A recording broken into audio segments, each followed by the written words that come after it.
We want justice. We want justice. We want justice. We want justice. We want. সিবিআইকে তথ্য দেওয়া হয়নি আরজিকর প্রসঙ্গে বললেন বিজেপির প্রাক্তন সাংসদ লকেট চট্টোপাধ্যায়। তরুণী চিকিৎসকের মৃত্যুতে কেটে গিয়েছে বেশ কয়েকটা দিন। রাস্তায় নেমে চিকিৎসকের মৃত্যুর বিচার চেয়ে প্রতিবাদে সামিল হয়েছেন নারী পুরুষ। শনিবার চন্দননগর বাগবাজারে একটি অরাজনৈতিক অবস্থান বিক্ষোভে যোগ দিতে আসেন হুগলির প্রাক্তন সাংসদ লকেট চট্টোপাধ্যায়। সেখানে আরজিকরের ঘটনা প্রসঙ্গে বলতে গিয়ে সাংবাদিকদের প্রশ্নের উত্তরে সাংসদ বলেন, যত আটকাচ্ছে তত শক্তি বাড়ছে, মানুষের মনে জোর বাড়ছে। রাজনৈতিক রং বাদ দিয়ে চন্দননগরের নাগরিক সমাজ সবাই একসাথে মিলিত হয়েছে। আমাদের একটাই দাবি, আমরা বিচার চাই, আর বিচার যদি না করতে পারে তাহলে পদত্যাগ করুন। তিনি আরও বলেন, মানুষ রাস্তায় বেরিয়ে পড়েছে, আর এটা দেখে বোঝা যাচ্ছে মমতা বন্দ্যোপাধ্যায়ের সরকারের শেষের শুরু। মানুষ শুরু করে দিয়েছে, এবার শেষটা দেখবে। তিনি আন্দোলন করে এসেছিলেন, আজ তিনি কোনো আন্দোলন চাইছেন না। মানুষ আন্দোলন করে ওনাকে গদিচ্যুত করবেন। আন্দোলন কথা বলে। মমতা বন্দ্যোপাধ্যায় যখন ক্ষমতায় এসেছিলেন তখন আন্দোলন শেষ কথা বলতো। আজ তিনি নিজে আন্দোলন করছেন আর অন্যের জন্য 144 ধারা প্রয়োগ করছেন। আসলে তিনি আন্দোলন করতে বারণ করছেন। মানুষ শিখে গিয়েছে আন্দোলন কাকে বলে। মানুষ আন্দোলন করেই তাকে গদিচ্যুত করবে। এই ঘটনা মানুষকে নাড়িয়ে দিয়েছে। সারা রাত মানুষ রাস্তার উপরে ছিল। আরজিকরের ঘটনায় তদন্তের ভার নিয়েছে সিবিআই। বেশ কয়েকদিন কেটে গেলেও সেভাবে সিবিআই এর তদন্তের অগ্রগতি লক্ষ্য করা যায়নি বলে মনে করছেন একাংশ মানুষ। সে প্রসঙ্গে লকেট বলেন, সিবিআই নিশ্চয়ই স্টেটমেন্ট দেবে। মমতা বন্দ্যোপাধ্যায় যদি না চায়, হাসপাতাল তার, ডাক্তার তার, সবকিছুতে তারই লোক থাকে। তারাই যদি তথ্য না দেয়, যদি তথ্য লোপাট করে, তাহলে সিবিআই কি করবে? অসম মহারাষ্ট্রে নারী নির্যাতনের ঘটনা ঘটেছে। সে প্রসঙ্গে সাংসদ বলেন, কোনো রাজনৈতিকভাবে আমি বলছি না। অসমে কার সরকার, মহারাষ্ট্রে কার সরকার, কোনো রাজনৈতিক ঘটনা নয়। মহিলাদের নিরাপত্তার জন্য, বিচারের জন্য প্রত্যেককে একসাথে পথে নামতে হবে। এর জন্য কি নতুন আইন আনা দরকার? সেই প্রসঙ্গে লকেট বলেন, নতুন আইন আনা হয়েছে, মৃত্যুদণ্ড। মমতা বন্দ্যোপাধ্যায় কি করেছেন? তিনি আইনের জন্য নরেন্দ্র মোদীকে চিঠি লিখেছেন। এতদিন করলো কি? একের পর এক ঘটনা ঘটলো, তখন কি আইন ছিল না? ইচ্ছে করলেই পারত। কামদুনি কাণ্ডে বেকসুর খালাস করলো। সরকারি আইনজীবী কামদুনির হয়ে লড়েছে। আইন ওনার হাতে। মুখ্যমন্ত্রী উনি, ইচ্ছে করলেই করতে পারত। নাটক করে প্রধানমন্ত্রীকে চিঠি লেখার কি ছিল? এর মানে বাংলার এই ঘটনা প্রধানমন্ত্রীর ঘাড়ে দিয়ে দেওয়া হচ্ছে। এরপর বলবেন এর জন্য প্রধানমন্ত্রী দায়ী। যাদের জ্ঞান নেই তারা রাস্তায় দাঁড়িয়ে এইসব কথা বলে। পাল্টা লকেটকে আক্রমণ করে শাসক দলের বিধায়ক অসিত মজুমদার বলেন, বিলকিস মানুষকে গুজরাটের মুখ্যমন্ত্রী ছিলেন নরেন্দ্র মোদী। তিনি পদত্যাগ করেছিলেন। উত্তরপ্রদেশে হাথরাসে নারী নির্যাতনের ঘটনা ঘটেছিল। সেখানে কতজন মুখ্যমন্ত্রী পদত্যাগ করেছেন, আর উনি এখানে বিপ্লব করছেন। মমতা ব্যানার্জি সবার আগে দোষীদের শাস্তি চেয়েছেন। তিনি নির্যাতিতার বাড়িতে গিয়েছিলেন। ভারতবর্ষে প্রতি ঘন্টায় 4 জন করে ধর্ষিতা হচ্ছে।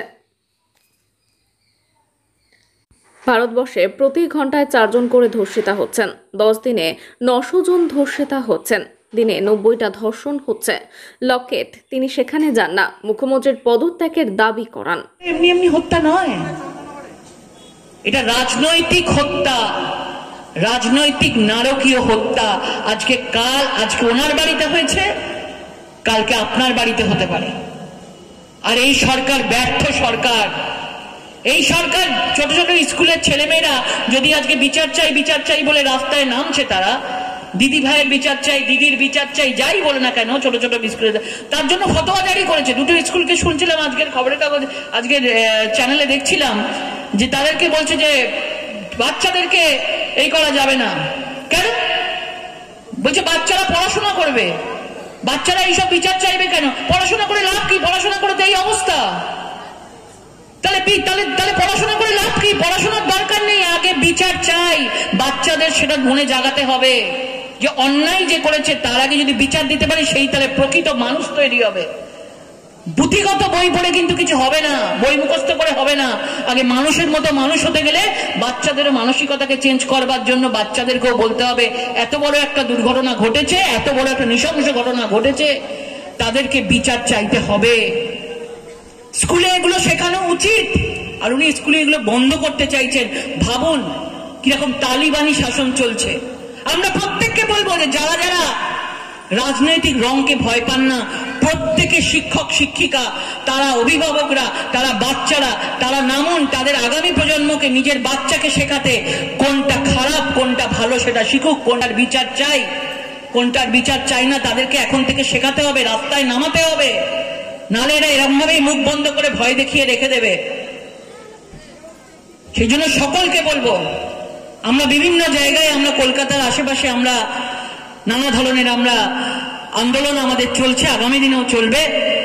27 তারিখে একদল ছাত্র সমাজ নবান্ন চলো আন্দোলনে থাকবে।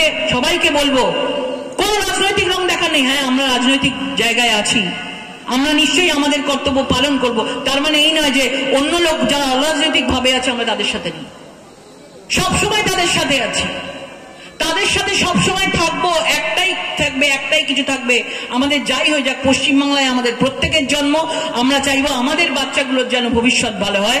সেই জন্য এই সরকারে যদি বিচার সে না যেতে পারে, এই মুখ্যমন্ত্রী হিটলারি শাসন, এই হিটলারি শাসন থেকে এই মুখ্যমন্ত্রীকে উপড়ে ফেলতে হবে, এই সরকারকে উপড়ে ফেলতে হবে। তারা ভোট করতে জানে, তারা বিচার করতে জানে না।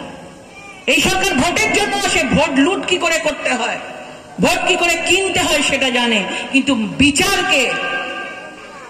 তারা কখনো করতে পারে না। সেই জন্য আজকে যারা আছেন সবাইকে মিলিত কণ্ঠে একসাথে বলবো যে আমরা সবাই এক, সবাই আমরা এক।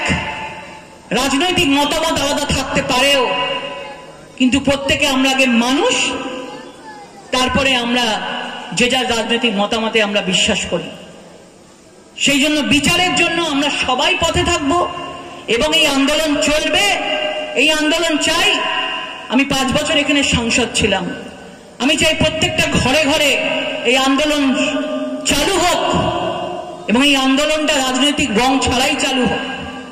কোন রাজনৈতিক রং চাই না, সবাইকে একসাথে মিলিত হতে বলবো যে একটাই কথা থাকবে, এইবার যদি আরজি করেন না বিচার করতে পারি আমরা, মনে রাখবেন এই ঘটনা মানুষ আমাদের যে পথ দেখিয়ে দিয়েছে সেদিনকার দল, তাহলে এই ঘটনা কিন্তু আরো বাড়তে পারে। সেই জন্য বিচারের আশায় আমরা সবাই রয়েছি। এবারের পুজোর আমাদের কারুর কোনো হেলদোল নেই। কি করে মাকে কি পুজো করব? মা দুর্গাও সেও তো দেবী, সেও তো মা। আমরা মাকে, একটা ঘরের মাকেই আমরা রক্ষা করতে পারছি না। আমরা মা দুর্গার জাঁকজমক পুজো করে কি করব? কি করব বলুন? আমরা মূর্তি পুজো করে কি হবে যদি আমরা জ্যান্ত মূর্তিকেই না বাঁচাতে পারি?